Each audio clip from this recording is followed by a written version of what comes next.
A Raiders mock draft that I could not wait to do because this one, I'm doing it with in mind John Spytek and Pete Carroll here on the Raiders Report. The Silver and Black have 10 total picks, and I ran this mock draft simulator on PFF. If anybody out there wants to send me their own mock draft, you can always hit me up on IG and Twitter at Mitchell Renz 365. As it stands right now, the Raiders have in total 10 draft picks. And that number 6 pick overall is the one that's going to get a lot of attention. I know it's the one that I gave a lot of attention to, considering the fact of, well, I was hoping that the Raiders would have a chance at number 1. The first 5 picks in this mock draft were Cam Ward, Travis Hunter, Shedeur Sanders, Abdul Carter, and then Mason Graham is off the board. So I could have gone with somebody like an Ashton Genty. I could have gone with somebody like a Will Johnson. I could go a bunch of different directions, and I have been somebody that has stood up here and I have said, I want the Raiders to go best player available, and there's different options that you could go.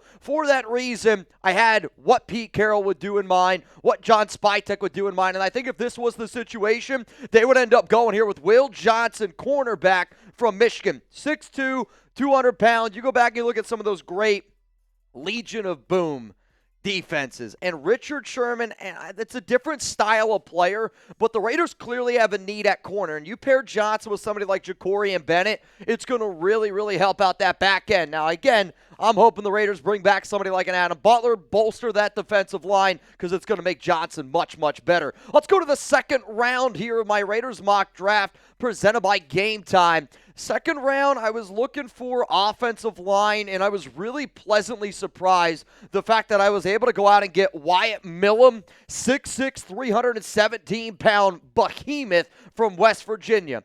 There are some people that have him as a tackle. There are other people that I talk to that have him as a guard. I'm going to be real with you.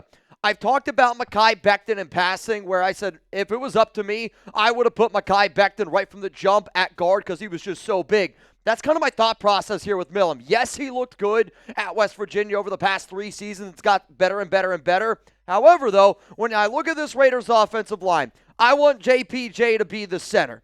If you keep Colt Miller at left tackle, you put Wyatt Milum at left guard, JPJ at center, Dylan Parham at right guard, DJ Glaze at right tackle. For a team that wants to be able to establish the running game, take care of the football, win in the trenches, Wyatt Milum at left guard, next to JPJ at center, next to Colton Miller at left tackle is one of the best left sides of an offensive line you could possibly ask for. Let's go to round 3. Now, obviously, at this point, I have still yet to take a quarterback, and I'm going to be real. In this mock draft, I would hope at this point, if the Raiders don't have a QB selected, that they ended up signing somebody like a Russell Wilson, a Sam Darnold. Maybe you got a Geno Smith. Maybe you got Justin Fields, but you do need some form of a bridge quarterback. One of the running backs that's been jumping up boards, TreVeyon Henderson, and one of the guys that I respect the most in the industry by the name of Dan Brugler has him as his number 36 overall prospect. The fact that that's that high of a prospect grade for Brugler, I do respect that a lot. Henderson is a hell of a back, could be an every down back here for the Silver and Black, in another position that, let's face it, we got a lot of needs. So I love the fact that I was able to go out and get defense, Wyatt Milum, TreVeyon Henderson, right off the jump here. And now it's to the pick where the Raiders got to figure out a way to maybe get the most out of the dude, because this is the pick that we ended up getting for the Devontae Adams trade.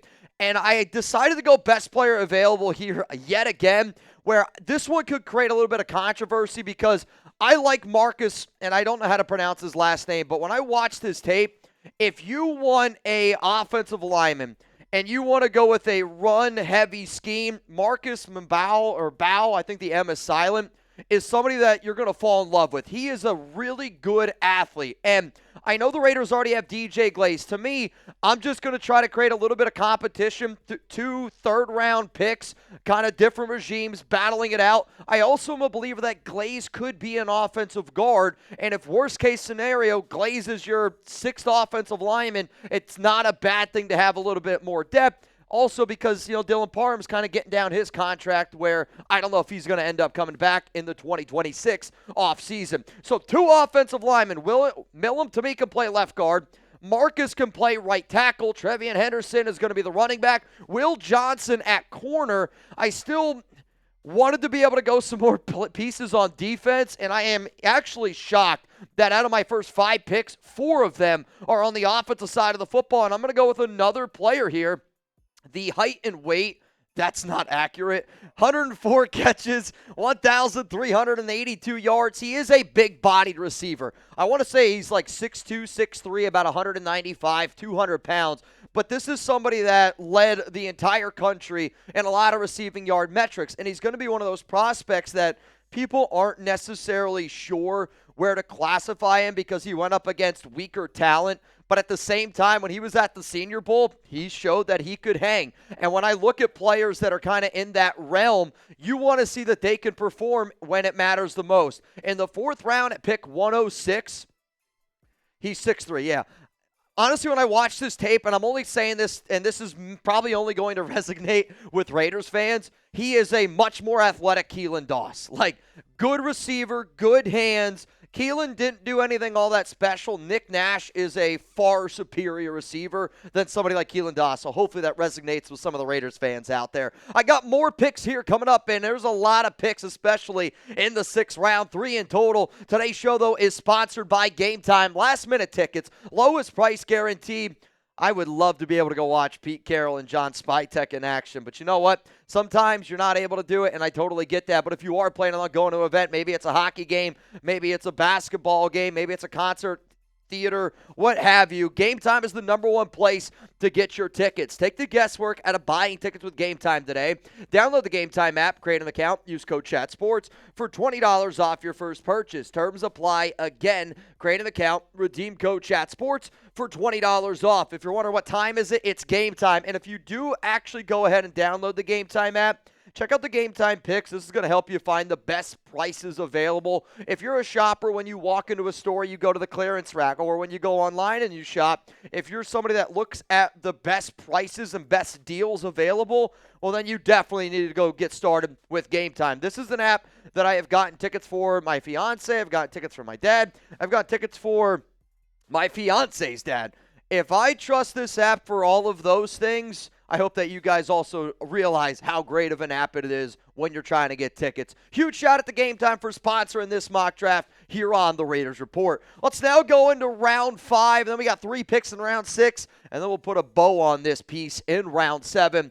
4 players on offense, 1 player on defense, and I know the Raiders have a lot of missing pieces on the defensive side of the football, but yet I decided to go with a quarterback, and I went with a quarterback that's getting a little bit of attention, and it's been getting some attention in Raiders circles from people that I talked to. Kyle McCord at 6'3", 220 pounds, 5th round pick, 143. I am a believer the Raiders are going to bring in a bridge quarterback. And if you bring in a bridge, again, with any of the names that I've already mentioned in this video, if you bring in McCord, and McCord was a very highly touted quarterback coming out of high school, went to Ohio State, decided to transfer out of Ohio State, ended up going to Syracuse, where I almost wonder if McCord would have stayed with the Buckeyes, because I think if McCord stays with the Buckeyes, he's a national champion, and people are talking about him going where people are talking about Will Howard going. If I'm being real, Kyle McCord's a better quarterback than Will Howard, and I'm not afraid to say it. Had a good year this past year with the Qs, and if you bring him in, you let him learn for 2 years, and if you still can't figure it out after 2 years, then it's okay, because he was only a 5th-round pick. So Doug, down in the comments, do you want the Raiders to draft a quarterback? If so, who do you want it to be? I know we're going to get Cam Ward comments. I know we're going to get Shedeur Sanders comments. I'm not going to lie. Jackson Dart was available to me in like the 6th round of this mock. I didn't take him simply because he's not going to be in the 6th. I don't think he's even going to be available on day 3, which is why I did not take him.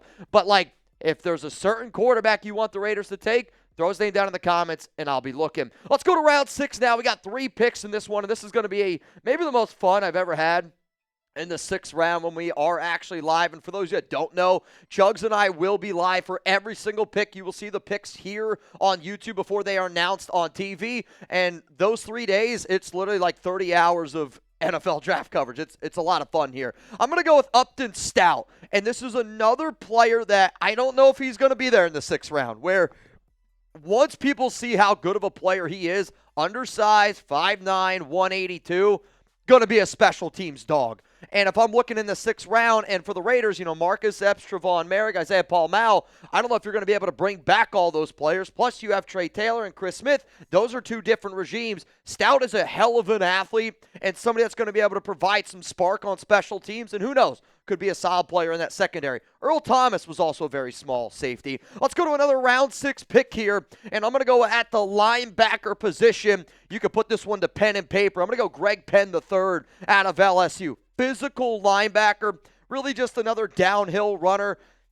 Another special teams player, right? Where I know the Raiders are without Robert Spillane, you're without Divine Diablo. They also have some pieces there in Amari Burney. Greg Penn, though, no matter what, will be a good special teams player because he's not afraid to come down and lay the thud. And with the new kick return rules, especially on kickoffs, Greg Penn's going to have a good career in the NFL playing that type of role. Let's go to another round 6 pick here for Las Vegas, and I went back-to-back defensive players. So this time, I went with another defensive player on the line, and Jay Toya?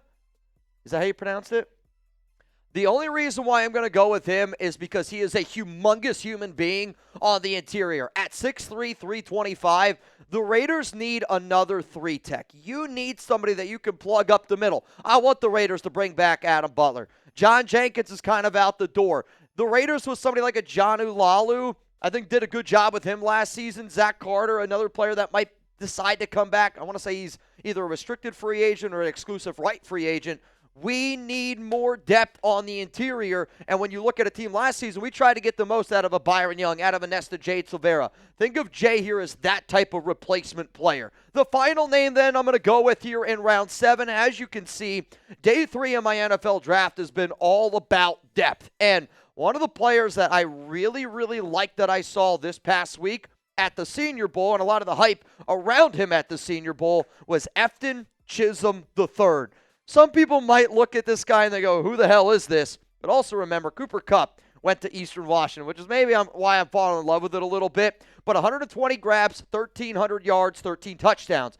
But what he was able to show at the Senior Bowl is he can win in one-on-one situations. He can win in the slot. And again, this is another receiver that he's not 6'3", 325. I want to say he's like 5'10", maybe like 190, smaller receiver. Like for Raider fans out there, if you loved Hunter Renfrow, here's your small school Hunter Renfrow. And for the Silver and Black, again, a team that's got a lot of missing pieces on the depth chart. I mean, think about the Raiders wide receiver room right now. It is Jacoby Myers, it's Trey Tucker, it's DJ Turner. I mean, there's not a lot of hope there, and DJ Turner is even going to be a free agent this offseason. So even if Chisholm doesn't find his way on the field right away, he's going to be able to get on the field, and I'm telling you, watch what scouts had to say. He was one of the biggest flipping winners from the Senior Bowl practices all week, and that's got to be a huge thing for him. Crisp route runner. In the 7th round, I like Upton Chisholm quite a bit. So here was my Raiders 2025 mock draft, and I did this mock with the mentality of I was sitting in the room with John Spytek, Pete Carroll, Tom Brady, and I put together this bad boy right here. The reason why I am going to say this, and I want all of y'all to give this a grade, A, B, C, D, or F. For me personally, this is a B+ mock draft. I like what I was able to get in the trenches. I liked some of the depth I was able to get later on. I like the pick in there, TreVeyon Henderson. My top 2 picks to me are absolute slam dunk picks. But again, I am somebody that wants a quarterback that I believe in long term. I don't know if I believe in Kyle McCord. I'll tell you this, though. If the Raiders don't have a QB like a Russell Bridge QB and you're still rocking with Aiden O'Connell and this is the mock draft you get, then it's a big old fat F. We have to have a Bridge QB if we have a mock draft like this.